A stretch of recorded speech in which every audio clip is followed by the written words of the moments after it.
My name is McKinnley, and this is my project Brew. I am originally from Muskoka, Ontario. I signed up for this program because of two special women in my life. First was my mother. She has been in the craft beer scene for a long time, and she was one of the big reasons I got into it, just slowly pushing me to try more craft beers. And then one of her best friends, Sue, she works at Lake of Bays, and she gave me my first tour of a brewery, and that's kind of where I fell in love with the behind the scenes and actually making beer. So that's kind of why I got into the program, was those two special ladies. Today we're going to be drinking Ahead of the Carve. It is a pumpkin spice milk stout. A milk stout is a little bit of a variation on a typical stout. It still has that roasty, kind of bitter, strong flavor, but it's balanced out by a sweetness that's generally added through lactose. The pumpkin spice comes from a blend of spices that I put together, and then as I mentioned earlier in the style, there is lactose, so anybody who's lactose intolerant, I'd like to apologize now. I'm sorry, but this beer is not going to be the best for you.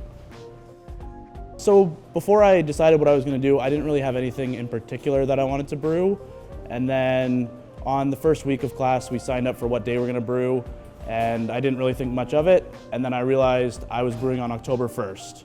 So I kind of decided to go with the trend. You know, it's the start of the pumpkin spice season, it's fall, so I kind of leaned into that trend and decided to go for a pumpkin spice beer.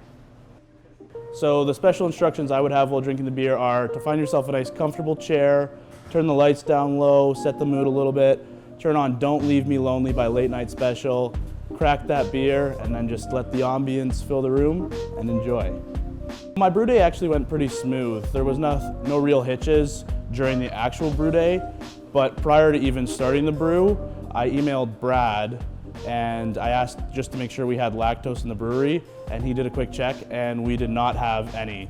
So he got on his horse and made some phone calls, and actually the guys up at Merchant Ale House pulled through and got us some extra lactose. So big shout out to them for helping Project Brew come through.